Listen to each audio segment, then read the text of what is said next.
오늘은 충성, 변함없이 자신의 자리를 지키다는 주제로 함께 말씀을 나눌까 합니다. 영국에 전해 내려오는 이야기 가운데 그런 얘기가 있어요. 왕자가 사냥을 나갔다가 길을 잃고 만 겁니다. 사냥을 나갔는데 길을 잃어버렸어요. 왕자 그러면 보통 길을 잘 모르잖아요.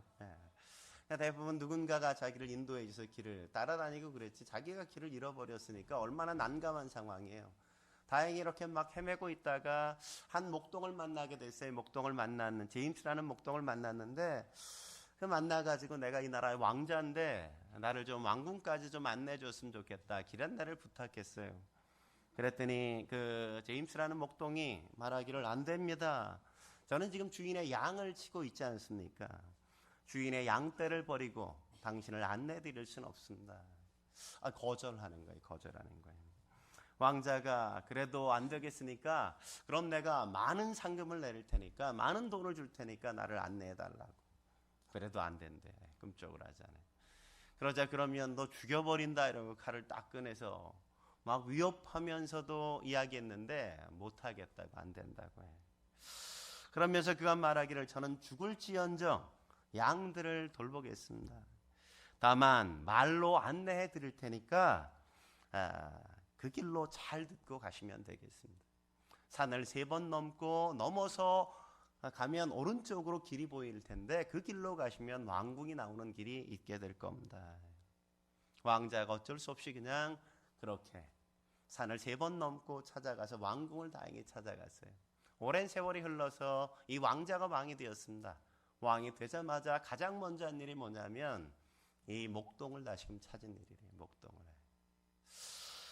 그리고 그를 재상에 임명했다는 것 아니겠어요?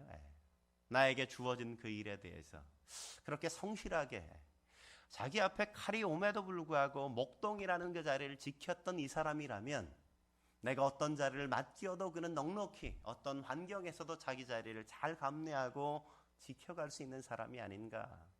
그 신뢰감이 그의 마음속에 있었기 때문에 그를 찾았다는 것 아니겠어요? 충성이 뭔가요? 저는 충성이란 맡은 것에 성실하게 최선을 다하는 것, 그게 저는 충성이 아닐까 하는 생각을 해봅니다. 영어에도 그런 말이 있지 않습니까? dirty, 더러운 것은 is out of the place. 더러운 게 뭐라고요? 더러움이란 있어야 할 자리에서 떠난 것, 있어야 할 자리에 있지 않은 것, 그게 바로 더러운 거란 말이죠. 더러운 거예요. 그렇지 않습니까? 우리가 한번 생각해 보십시오. 연못에 거대한 물고기, 큰 물고기가 이렇게 유유히 헤엄치는 모습을 보면 참 아름답게 느껴지지 않아요? 그 물고기가 연못에 있으면 참 아름다운데 내 침대에 딱 놓여 있다고 생각해 봐요. 경악을 금치 못하잖아요. 이게 웬, 징그러워, 막 이렇게 하지 않겠습니까? 무엇 때문에 그래요? 그 본질이 달라졌기 때문이 아니죠. 그가 있어야 할 자리가 연못이면 아름답지만 있어야 할 자리가 아닌 다른 자리에 놓여 있기 때문에 그가 더럽게 느껴지는 것 아니겠습니까? 언제나 내가 어느 자리에 있느냐, 적합한 장소, 있어야 할 곳에 있을 때 그것이 진정한 아름다움을 드러내는 것이지, 있어야 하지 않을 곳에 있게 되어지면 그것은 부조화를 만들게 되어지고 아름다움을 상실하게 되어진단 말이죠. 논밭에 논에 흙이 있고 진흙이 있는 것, 당연히 그곳에 흙이 있어야 그곳에서 농사를 지을 수 있죠. 근데 그것이 우리의 거실에 놓였다든지 우리의 방에 놓여지면 그게 뭐가 되어져요? 더러운 쓰레기가 되어진단 말이죠. 더러운 쓰레기가. 어디에 있느냐가 굉장히 중요하단 말이죠. 어디에 있느냐가 참 중요하단 말이죠. 저마다 주어진 자리가 있는 겁니다. 그리고 그것은 우리의 임의대로 버리거나 떠날 수 없는 것이란 말이죠.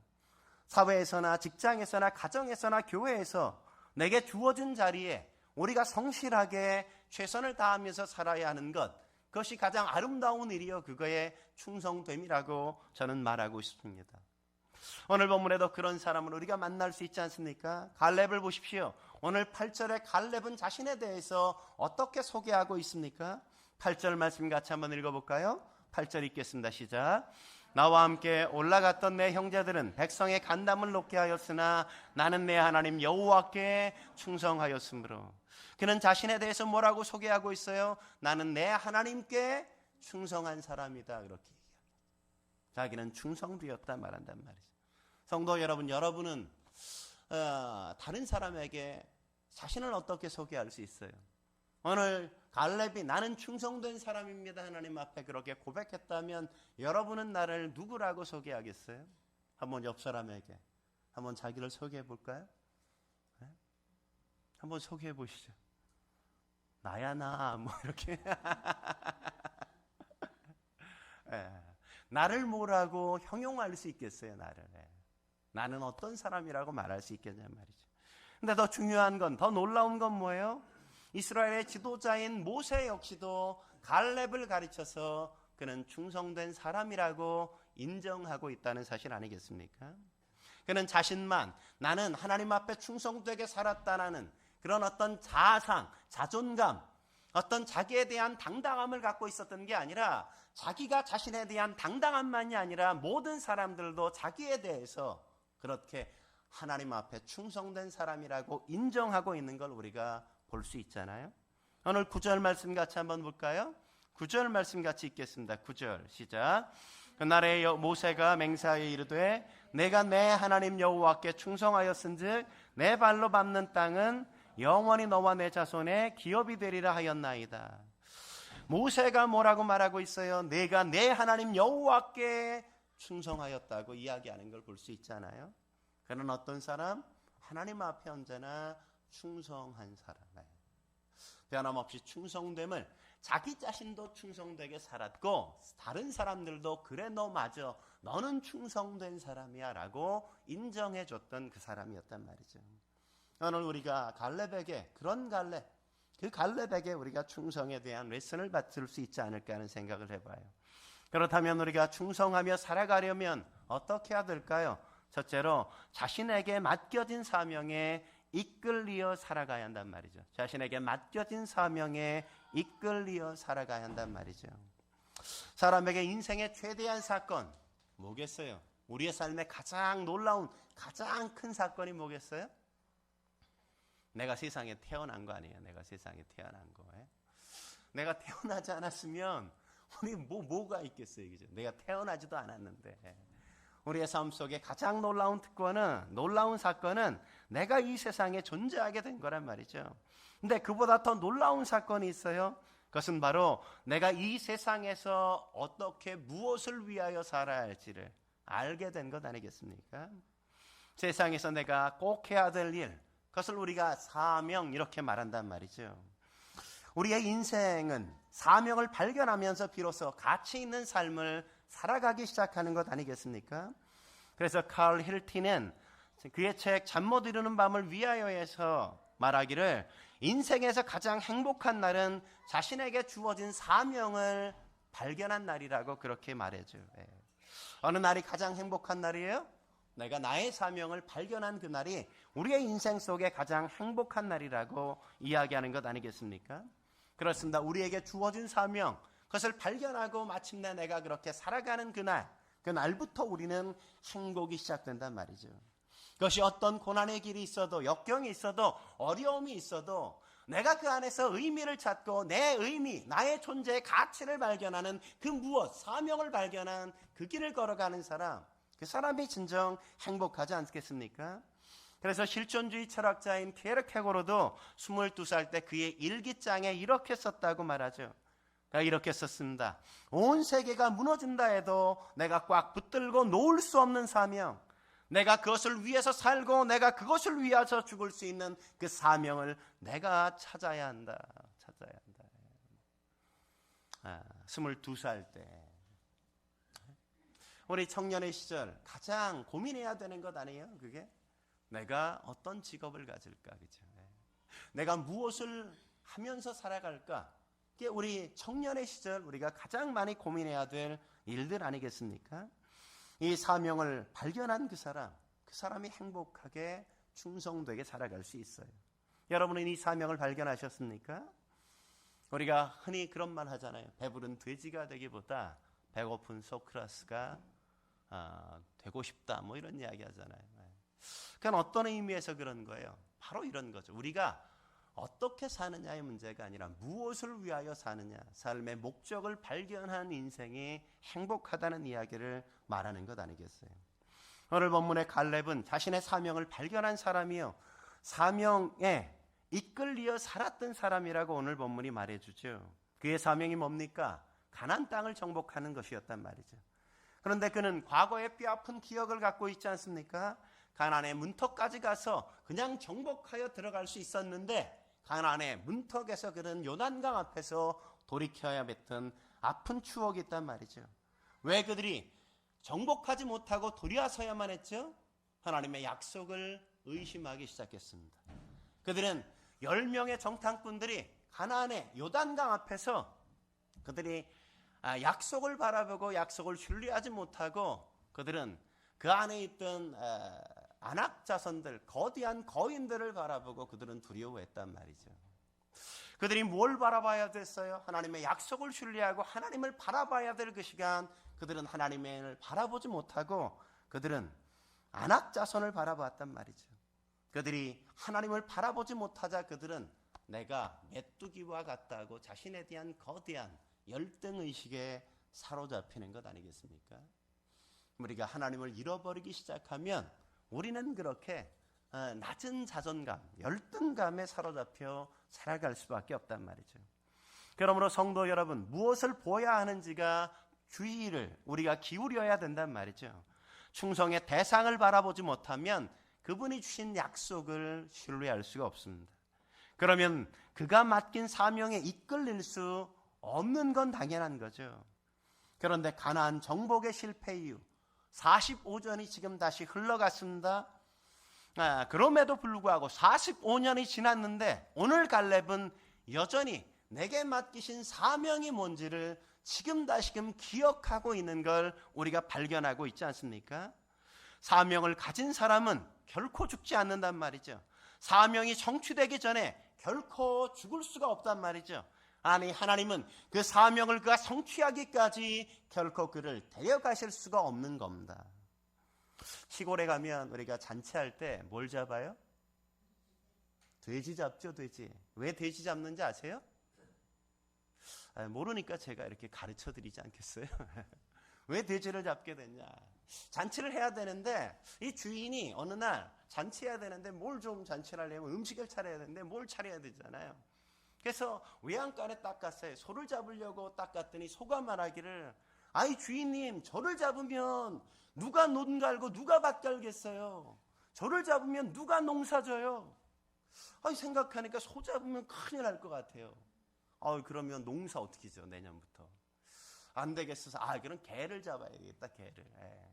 개나 잡자. 이러고 개한테 딱 갔더니 개가 말하기를, 아니 주인님, 저를 잡으면 누가 도덕을 지킵니까? 이 집을 누가 지킬 수 있어요? 안 됩니다. 그래, 네가 없으면 그래, 집을 지킬 사람이 아무도 없지. 고양이에게 갔어요. 고양이에게 갔어요. 그러면서 고양이를 잡으려고 딱 하니까 고양이가, 주인님, 곡간에 있는 곡식은 누가 지킵니까? 쥐새끼는 누가 지키겠어요? 누가? 제가 있지 않으면 아무리 싸둬도 쥐새끼가 다 갉아먹고 다 없어지지 않겠어요? 제가 있어야죠, 제가. 그러니까 진짜 고양이도 필요해요. 근데 그래서 마지막 남은 돼지우리에 딱 가니까 돼지가 그냥 태평하게 누워서 잠만 퍼질러지게 잠만 자고 있는 거예요. 얘기할 이유도 별로 없죠. 그래서 돼지를 잡았다는 거 아니겠습니까? 믿거나 말거나. 그럴싸하지 않아요, 그죠? 그럴싸하지 않아요. 돼지는 하는 게 별로 없어. 주면 처먹기는 하지, 그지? 아무것도 하는 게 없는 것처럼 보여요. 그렇습니다. 오늘 갈렙은 달랐단 말이죠. 맡겨진 사명, 성취해야 될 사명이 있기에 결코 죽을 수가 없었단 말이죠. 9절 말씀 다시 한번 읽어볼까요? 9절 말씀 같이 읽겠습니다. 9절 시작. 그날에 모세가 맹세하여 이르되 내가 내 하나님 여호와께 충성하였은즉 내 발로 밟는 땅은 영원히 너와 내 자손이 기업이 되리라 하였나이다. 그러니까 뭘 기억하고 있어요? 이전 40년 전에 하나님께서 뭐라고 말씀하셨어요? 내가 가나안 땅에 가서 내가 밟는 모든 땅은 내 기업이 될 거야. 내 자손의 기업으로 줄 거야 라고 말씀하신 하나님의 약속을 그는 기억하고 있었단 말이죠. 45년이 지났음에도 불구하고 지금 이 산지 앞에서 모든 사람이 두려워서 떨고 아무도 그 산지를 정복하지 않겠다고 말하는 그 상황들, 두려운 환경들 속에 그는 무엇을 기억해내고 있어요? 내가 밟으면 내 땅이 될 거라고 말씀하신 하나님의 약속을 그는 기억하고 있다고요. 내게 주어진 사명, 이 가나안 땅을 나는 정복해야만 된다는 거대한 사명감이 그의 가슴 속에 불타고 있었던 것 아니겠습니까? 그 어떤 적이 있어도, 그 어떤 어려운 난관이 그 앞에 가로놓여도 하나님이 내게 이 사명을 주셨다면 이 사명을 다 이룰 때까지 나를 결코 죽이시지 않겠다고, 하나님은 나를 결코 데려가시지 않을 거라는 사실을 그는 확신하고 있었단 말이죠. 우리의 인생은 그냥 살라고 주어진 인생이 아니라 하나님께서 우리에게 주신 사명으로 살게 허락하신 사명이라는, 삶이라는 것, 그는 알고 있었기 때문에 그 길을 걸어간 것 아닙니까? 여러분의 사명은 뭡니까? 갈렙은 가나안 땅을 정복하는 게 그의 사명이었단 말이죠. 우리의 사명은 뭔가요? 도쿠스의 여왕 오프리아 윈프리는 그가 삶을 힘들었지만 그 인생을 가능케 한 힘의 원동력을 뭐라고 이야기합니까? 그는 가난과, 그 얼마나 가난했어요. 얼마나 그가 아팠습니까? 굉장히 거대한 아픔과 비극적인 인생, 어쩌면 세상이 다 나를 버렸다고 할 만한 인생이, 가난과 아픔이 그의 삶 아니었어요? 그런데 그가 말하기를 가난과 아픔을 하나님이 나에게 주신 사명으로 나는 받아들였다. 그는 그렇게 고백하죠. 그러니까 성경을 읽으면서 그의 인생의 모델을 누구로 잡았냐? 모세를 모세로 잡았어요. 모세를 생각해 보세요. 그는 부모님 밑에서 자랄 수 없었잖아요. 어머니를 어머니라 부를 수 없는 그 인생 살지 않았어요? 그가 왕자로 살았지만 40년 광야 생활을 해. 그렇게 할 수밖에 없는 그의 삶이 그의 모델이었단 말이죠. 그의 책, 그의 자서전, 이것이 사명이라는 책에서 그가 그런 자기의 사명에 대해서 이렇게 얘기하죠. 첫째, 남보다 더 가졌다는 것은 축복이 아니라 사명이다, 사명이다. 내가 더 가졌다면 그게 뭐라고요? 사명이라고, 사명이라고. 그 가진 것을 통해서 어떻게 함께 나눌지에 대한 사명이라고. 둘째, 남보다 아파하는 것이 있다면 그것은 고통이 아니라 사명이다.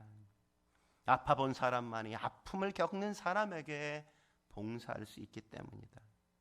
셋째, 남보다 설레는 꿈이 있다면 그것은 망상이 아니라 사명이다. 넷째, 남보다 부담되는 어떤 것이 있다면 그것은 사명이다. 사명. 남들이 보이지 않는데 내게만 보이는 그 어떤 것이 있다면, 어떤 필요가 느껴진다면 그것은 내가 그 공동체, 그 자리에서 함께 더불어 살아가면서 내가 해야 될 역할이요 사명이라고요. 사명.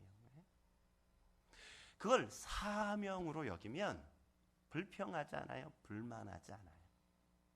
사명으로 여기는 그 인생 때문에 그 세상이 복을 얻고 새로운 꽃이 그 땅 가운데 피어나지 않겠습니까?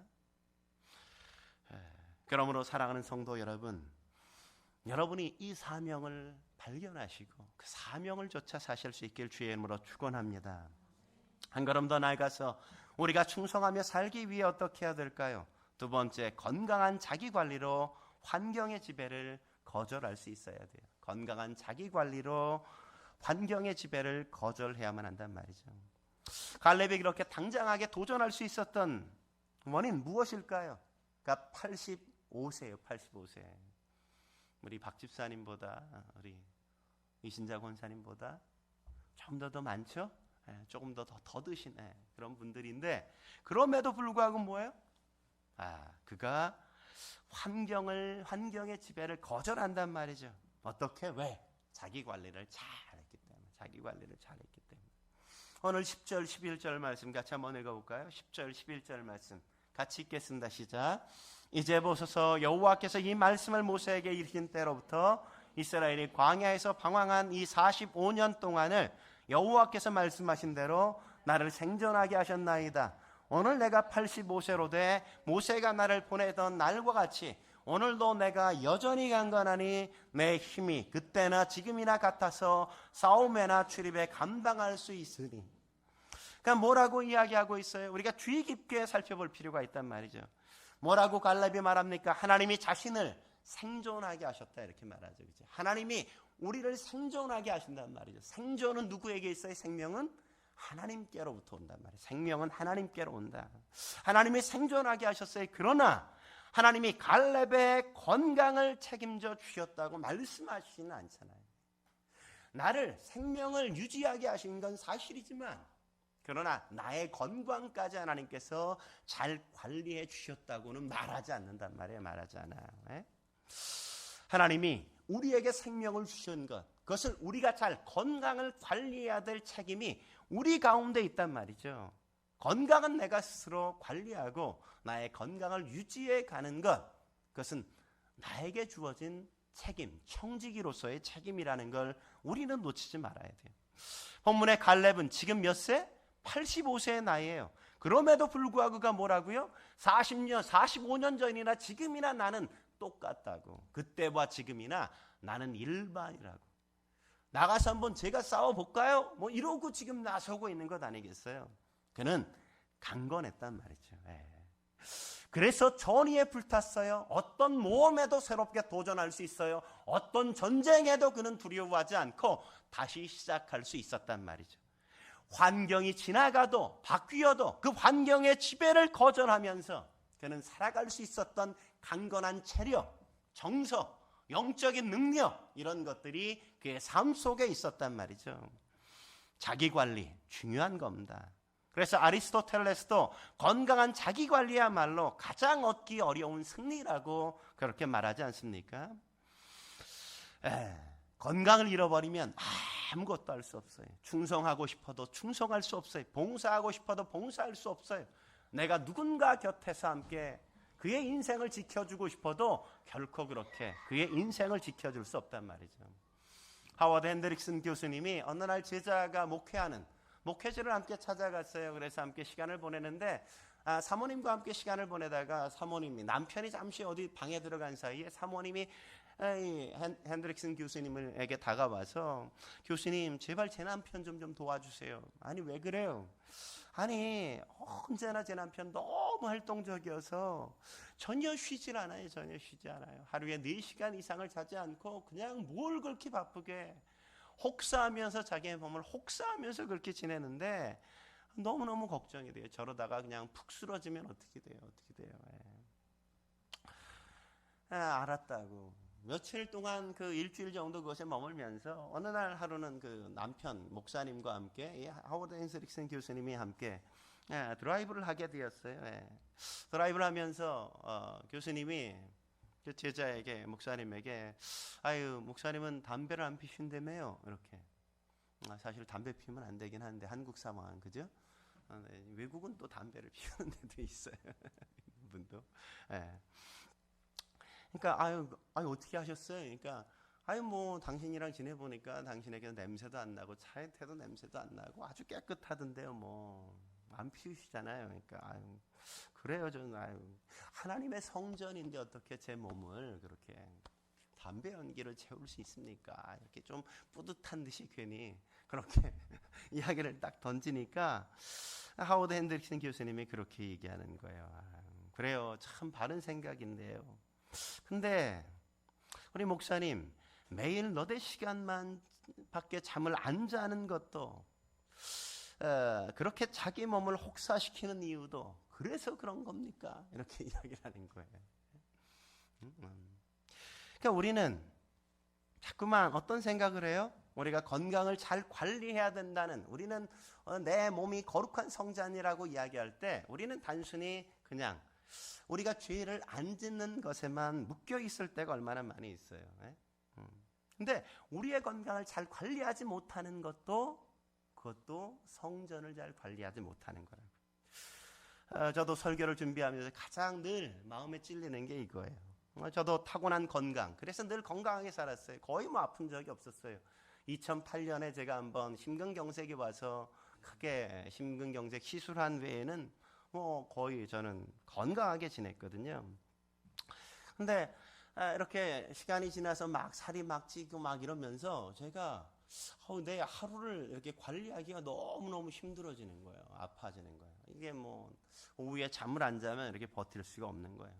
하루는 아내와 그때 막 그런 이야기 나눴어. 내가 진짜 몸이 너무 좀 힘들다 막 그랬더니 이제 고민하는 거냐고 아내가 그러더라고요. 그 당시에 제가 김진홍 목사님 이야기를 읽었어요. 김진홍 목사님 이야기 가운데 그런 얘기. 김진홍 목사님이 이혼을 한번 하셨잖아요. 왜 이혼했냐면 이혼한 가장 중요한 사유가 목사님이 너무 사역에만 집중하고 아내에 대해서 가정을 전혀 돌보지 않으니까 그냥 당신 같은 남편과 나는 도저히 어떻게 너무 거룩하셔서 내가 나같이 속된 여인은 당신을 감당할 수 없다 이래서 사모님이 못 살겠다고 이렇게. 김 목사님이 그때 깨달은 게 죄를 짓지 않는 것도 중요하지만 내가 하나님의 좋은 일도 내가 잘 절제해야 된다는 사실, 그게 중요하다는 사실도 그분은 그때 깨달았다 그러지 않습니까? 단순히 우리는 쾌락이나 죄에 대한 것만 절제해야 된다고 우리가 생각할 때가 얼마나 많아요? 근데 지나친 열정도 열심도 필요하다면 우리는 때때로 절제할 필요가 있단 말이죠. 절제할 필요가 있어요. 그래서 아내도 제게 당신도 절제가 필요한 사람이에요. 그때 그렇게 이야기하더라고요. 여러분은 어떠세요? 건강하게 여러분은 잘 관리하고 계십니까? 우리가 지금 건강을 잘 관리하지는 안 된단 말이죠. 마음은 굴뚝 같지만 나이가 먹으면 내가 관리하려고 해도 잘 안 돼요. 제가 찾아보니까 건강은 30대 때 관리해야 된다는 거랍니다.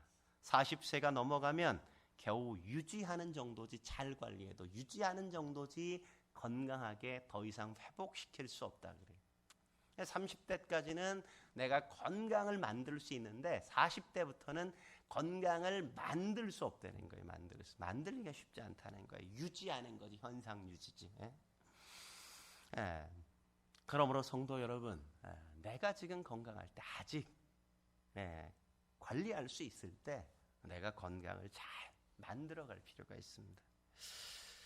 단순히 신체적인 건강만이 아니라 정서적인 건강, 더 중요한 영적인 건강들, 그런 것들을 지금 내가 변화가 가능한 이 시절 내가 만들 수 없다면, 거룩한 습관을 내가 키우지 않으면 나는 새로워질 수 없어요. 그러므로 사랑하는 성도 여러분, 자기의 건강 잘 관리할 수 있길 주의 이름으로 축원합니다. 한 걸음 더 나아가서 우리가 충성하며 살아가기 위해서 어떻게 해야 돼요? 세 번째, 하나님을 신뢰함으로 용기를 내어 도전해야 한단 말이죠.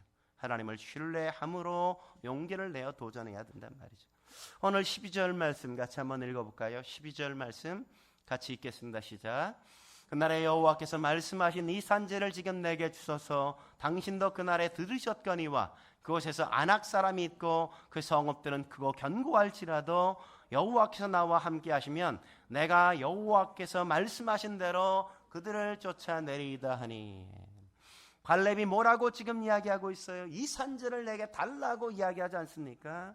그런데 그가 달라고 요청하는 그 산지가 어떤 산지예요? 크고 견고한 성읍이란 말이죠. 크고 견고한, 만만한, 정복하기 쉬운 그런 곳이 아니었단 말이에요. 크고 견고할 뿐만 아니라 그곳엔 아낙 자손이 살고 있었어요. 거인들의 후손들이 살고 있었단 말이죠. 그러니까 모든 이스라엘 각 지파들이 다 내가 정복할게요 이렇게 나서지 않고 누가 나서서 이 산지 정복할래? 그랬더니 아무도 안 나서는 거예요. 다 곤란하다고, 다 누군가 하라고 다 떠미는 그런 상황, 그 속에서 오늘 갈렙이 뭐라고 나서는 거예요? 이 산지를 내게 달라고. 이 산지를 내게 달라고.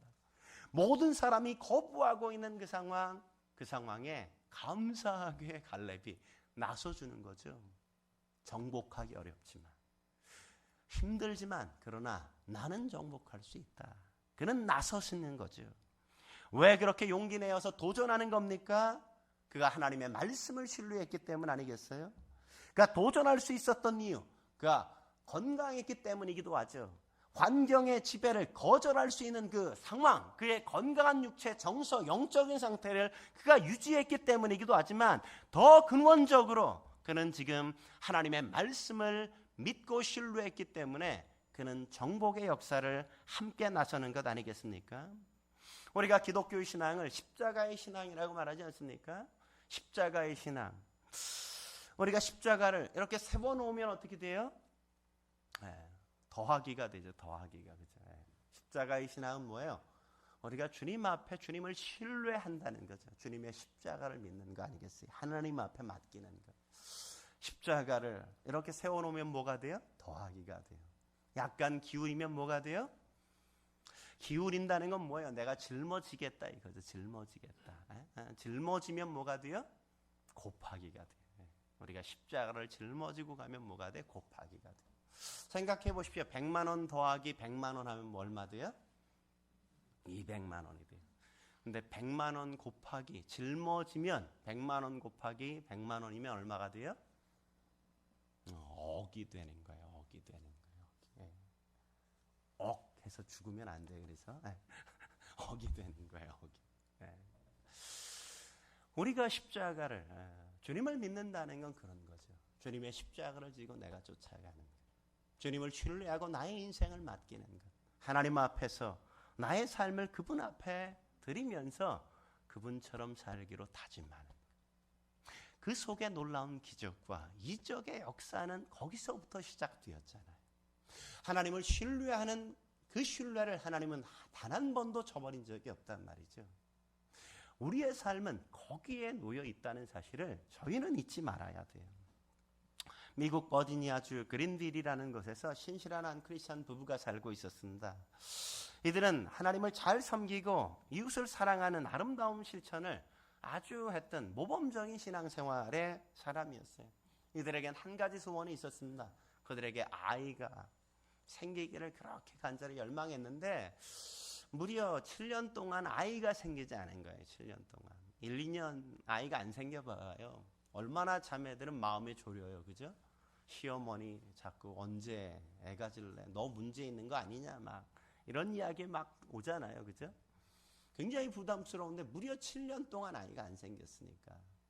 아이가 안 생겼지만 그러나 그들은 날마다 하루를 빠지지 않고 두 사람이 함께 하나님께서 하나님의 때에 아이를 주시기를 그렇게 간절히 기도해 오면서 신실하게 하나님 앞에 살아왔단 말이죠. 그런데 7년 만에 정말 아이가 생긴 거예요. 아이가 생긴 걸 아이를 위해서 날마다 축복의 기도를 해주면서 함께 아이가 태어나기를 기다렸어요. 그리고 이제 진통이 시작되어서 병원으로 옮겨갔습니다. 아이를 낳으면서 아내가 너무 힘들어서 이렇게 기절했어요. 아이를 그 순간 꺼내내고 이렇게 이제 엄마가 정신을 차리고 이제 아이를 낳았으니까 아이가 너무너무 보고 싶을 거 아니에요. 이제 내 아이를 좀 보여달라고. 근데 간호사들 표정이 별로 좋지 않고 의사들 표정이 별로 좋지 않아요. 하도 이 산모가 아이를 보여달라고 자꾸 그러니까 어쩔 수 없이 간호사들이 조심스럽게 아이를 데리고 왔는데 아이를 보는 순간 이 산모가 기절했어요. 아이의 온몸이 기형이었어요. 온몸이 다 뒤틀리고 얼굴도 완전 기형이라 괴물 얼굴처럼 그렇게 아이가 보여진 거예요. 눈을 떴는데 다시금 기절해서 깨어났는데 이 사실이 너무너무 원통한 거예요. 이 사실이. 하나님 도대체 이게 뭡니까? 내가 언제 하나님 앞에 잘못한 게 뭐가 있습니까? 내가 하나님 섬기면서 한결같이 살아오지 않았나요? 주님 앞에 늘 감사로 늘 주님을 기대하고 살지 않았습니까? 주님의 말씀처럼 이웃들에게 사랑을 베풀면서 지금까지 살아오지 않았습니까? 하나님의 일이라면, 하나님을 예배하는 것이라면 늘 삶의 우선순위를 두고 내가 살아왔는데 어떻게 이런 일이 있을 수 있습니까? 남편도 아내도 다 이게 너무너무 견딜 수 없는 아픔이었어요. 너무너무 힘든 일이었어요. 남편도 아내가 잠들자 그냥 마음에 방황이 되니까 어떻게 마음이 추스려지지 않는 거예요. 밖에 나가서 이렇게 걷고 있는데 저 멀리에 십자가가 보여서 그 교회를 가서 하나님 앞에 그냥 혼자 울면서 기도했어요. 하나님 도대체 이게 뭐냐고. 한참을 기도하는데 하나님이 이 남편에게 임재하셨어요. 그리고 남편이 하나님을 만나고 아내에게 돌아왔어요. 아내가 눈이 부르터 있고 말도 못하고 그냥 남편 얼굴도 못 봐요. 얼굴도. 그러고 있는데 남편이 아내의 손을 꼭 잡고 아내에게 말하는 거예요. 여보, 내가 조금 전에 기도하고 왔어. 내가 기도하는데 하나님이 내게 그렇게 말씀하시더라고. 내가 이 세상에 온몸이 비틀리고 얼굴이 기형인 아이 하나를 보내야 되는데 누구한테 보내면 이 아이를 정말 사랑하고 이 아이를 정말 귀하게 여기면서 키울 수 있을까? 그렇게 고민하다가 너희가 너무 나에 대한 신실한 믿음을 갖고 살아오는 걸 보고 너희면 이 아이를 정말 귀하게 여기고 사랑하면서 키워주지 않을까? 그래서 너희에게 맡겼다고. 너희에게 보냈다고. 너희가 잘 그 아이를 사랑으로 키워줄 수 있지 않겠냐고. 하나님께서 그렇게 말씀하시더라고요. 여보, 당신과 나를 하나님이 미워하셔서 싫어서 우리의 인생을 저주하셔서 이런 아이를 보내신 게 아니라 당신과 나를 신뢰하기 때문에, 인정하기 때문에, 믿기 때문에 그 아이를 우리 가운데 보내셨다고 그러셨어. 그 이야기를 함께 나누면서 남편과 아내가 두 손을 부여잡고 그렇게 한동안 울었다 그래요. 그리고 그 마음속에 있었던 원망, 불평들 그런 것들을 다 씻어내면서 그 아이를 아름답게 잘 키워가고 있다고 합니다. 우리가 어떻게 두려움을 극복하고 용기 내어 도전할 수 있을까요? 우리가 어떻게 커다란 장벽이 가로막혀 있는데도 불구하고 충성을 다할 수 있을까요? 다 안 가고 아무도 가지 않겠다는 저 안악자손, 저 정복하기 쉽지 않은 그 산, 누가 감히 나설 수 있겠습니까? 하나님이 주신 말씀을 붙들고 하나님을 신뢰하고 나아갈 수 있는 그 사람이 그렇게 살 수 있는 것 아니겠습니까? 그 사람이. 우리의 인생은 어디부터 시작되는가? 내가 하나님을 어떻게 바라보고 사는가? 그것이 우리의 파운데이션이란 말이죠. 우리의 기초. 그 속에서 우리의 인생이 새롭게 지어지는 것임을 우리는 놓치지 말아야만 합니다. 사랑하는 성도 여러분, 주님을 신뢰하십시오. 하나님을 바라보세요. 그리고 그분이 여러분의 인생 가운데 함께 하시는 걸 믿으시기 바랍니다. 함께 기도하시겠습니다.